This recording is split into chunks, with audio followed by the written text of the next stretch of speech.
Ladies and gentlemen, between Rigathi Gachagua and Uhuru Kenyatta, who do you think William Ruto fears the most? Can you tell me in the comment section with a justification? Because I know for sure that majority of you would think that William Ruto fears Rigathi Gachagua more than Uhuru Kenyatta. The truth is, if there's one man in the Republic of Kenya who is giving William Ruto sleepless nights, then that man is none other than Uhuru Kenyatta. And I'm reading a headline in the Daily Nation today. And that story is very interesting. And I'm 100% sure that William Ruto is not going to sleep. And I'm also sure that his allies are going to be unleashed today to attack Uhuru Kenyatta. Let me just read for you a few paragraphs of this article, because clearly Uhuru Kenyatta is a man on a mission. Uhuru Kenyatta wants to send William Ruto home in 2027. I have people who are very close to Raila Odinga, and they were also close to Uhuru Kenyatta. These guys have always told me that if there's one thing Uhuru Kenyatta has refused to accept, is how William Ruto outwitted them. As a matter of fact, that's the only reason why Uhuru Kenyatta still wanted Raila Odinga to run for the presidency in 2027. Let me read for you this article. Former President Uhuru Kenyatta will tomorrow chair an Azimio Coalition Council meeting in another sign of his growing role in opposition politics ahead of 2027 general election. Kalonzo Musyoka told us Azimio died. But we know Uhuru Kenyatta revived Azimio and he removed Raila Odinga's allies. He appointed someone like Omondi. You know where Omondi is. So Omondi is actually the link between Uhuru Kenyatta and Edwin Sifuna's camp. It proceeds here. The meeting comes as opposition leaders race to unite amidst concerns that President William Ruto's allies have gained ground ahead of his re-election bid. So the thing is, they want to try and unite. Leaders will discuss Azimio's future, including plans to reorganize and rebrand it into a broader opposition coalition while retaining constituent parties. So broader means bringing in people like Rigathi Gachagua, bringing in new parties like Linda Wananchi. And it proceeds here. Wiper leader Kalonzo has proposed a national rainbow coalition style model that allows party to retain their identities while backing a common presidential candidate. So ladies and gentlemen, Uhuru Kenyatta is back. And Uhuru Kenyatta is trying to craft a coalition which he hopes will defeat William Ruto. But the question is, can that coalition defeat William Ruto? I want us to analyze whether the coalition he's planning to craft can defeat Ruto. But first of all, let us understand why Ruto fears Uhuru Kenyatta the most.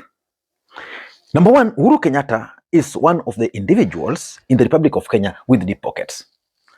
As a matter of fact, the Kenyatta family can do whatever they want with this country. Which means if Uhuru Kenyatta were to decide to open his pocket, William Ruto will have a big problem. Currently, the biggest challenge the opposition are facing are finance. Even Rigathi Gachagua is facing financial challenges. The truth is, he has enough support, but he's also facing finance challenges. On this other side, Kalonzo cannot even move beyond Ukambani because he doesn't have money. Sifuna has been moving around. But the truth is, he's now resorted to raising funds from supporters. And the truth is, supporters were able to raise 3 million one day the other day. But 3 million with a presidential candidate is just a drop in the ocean. The truth is 3 million in, for example, if they were to organize a major political rally in at Uhuru Park, that would go only on tents and sound system, not even security. So it's very expensive. And William Ruto was sure that if Uhuru were not going to support these guys, it was going to be very difficult for them to raise money. So Uhuru is coming with his money. Number two, the quest for a single candidate. It's one of the biggest challenges these guys are facing. And the truth is, the only individual who has the capacity to bring these guys together and help them and guide them to reach to that candidate is none other than Uhuru Kenyatta. Uhuru Kenyatta can persuade Matiangi to drop out. Uhuru Kenyatta can persuade Kalonzo to drop out. I'm 100% sure that Uhuru Kenyatta can also persuade Sifuna to drop out. We've seen Rigathi Gachagua trying to plead with Uhuru Kenyatta, which means Rigathi Gachagua is also waiting for Uhuru Kenyatta to give direction. And that is the biggest fear William Ruto is actually facing. The fear of facing a single presidential candidate. If these guys were to produce a single presidential candidate to face President Ruto, we might have a Kibaki moment. And just like I was reading for you in that article, they are suspecting that William Ruto has regained some grounds. So that's another advantage. And importantly, there is the Mount Kenya factor in 2027 election. The way Mount Kenya will vote will determine who becomes the next president of the Republic of Kenya. If, for example, Mount Kenya will decide to cast their vote to a particular candidate, single one, that candidate will have upper hand. If Mount Kenya will deny William Ruto the votes, it would mean William Ruto will not become the president. If, for example, Mount Kenya, the Luhya nation also denies him the votes. And of course, if William Ruto were to get substantial, let's say 30% of the votes from the mountain, William Ruto will be sure of the presidency. So the thing is, Mount Kenya will play a major role. And as we speak, there are two individuals who are currently kingpins in Mount Kenya. That is Rigathi, and we're also talking of Uhuru Kenyatta. If these two were to combine forces, they'll actually lock every other individual, including William Ruto, from the mountain. And that is the biggest challenge Ruto is facing with Uhuru Kenyatta. He would rather have Uhuru support Matiangi and Kalonzo supported by Rigathi so that the mountain is split. Yeah, importantly, Uhuru Kenyatta served as the president of the Republic of Kenya for 10 years. Uhuru was born at State House. He was a deputy prime minister under Kibaki's government. His intelligence network is not short, very deep. And William Ruto was able to penetrate that and outwit him. Uhuru Kenyatta has fixed that and is the one now dictating terms. And that deep intelligence, he is capable of crafting anything he wants. He's able to act in a manner directed to. Ladies and gentlemen, if you leave that, it's very difficult for anybody to become the president of the Republic of Kenya without international networks. Raila failed because he did not play his politics right. The US did not believe in Raila Odinga. And there was the element of China during that time.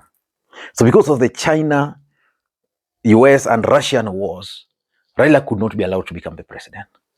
But as we speak, William Ruto is not in very good books with the US. Uhuru Kenyatta is highly respected internationally. So he can hand over his network to someone else. Because, of course, Raila's network was even beyond that of Uhuru Kenyatta. So if you were to ask me, those are the reasons why Ruto really fears Uhuru Kenyatta. But can that super alliance defeat William Ruto? That is the only question everybody is asking. For that super alliance to defeat Ruto, it will mean some 2 or 3 things. Number one, a united opposition. Will Uhuru Kenyatta strategically and successfully manage to craft a united opposition to face Ruto? If he will be able to do that, then they'll succeed. Number 2, and this is something we keep on saying, the 2027 is going to be very expensive. Will Uhuru Kenyatta successfully manage to provide enough funding to these guys? And what about vote protection? This is where now Uhuru Kenyatta's intelligence network is coming in. Will the intelligence network be able to penetrate IBC to know whatever they are planning? If those information they will be able to get and share with the opposition, I think they'll be able to win. But importantly, will they be able to protect the votes? Because Raila lost not because he didn't have the votes. It's a known fact that Raila Odinga actually won the presidency. Even in the last election, I still believe so. But the challenge now is one. Can the opposition protect their votes? I don't know what you think. For me, I tend to think they'll come close. But beating Ruto is still a challenge. They still have a lot of work to do. Until next time, this is Lee Makwiny. Bye-bye.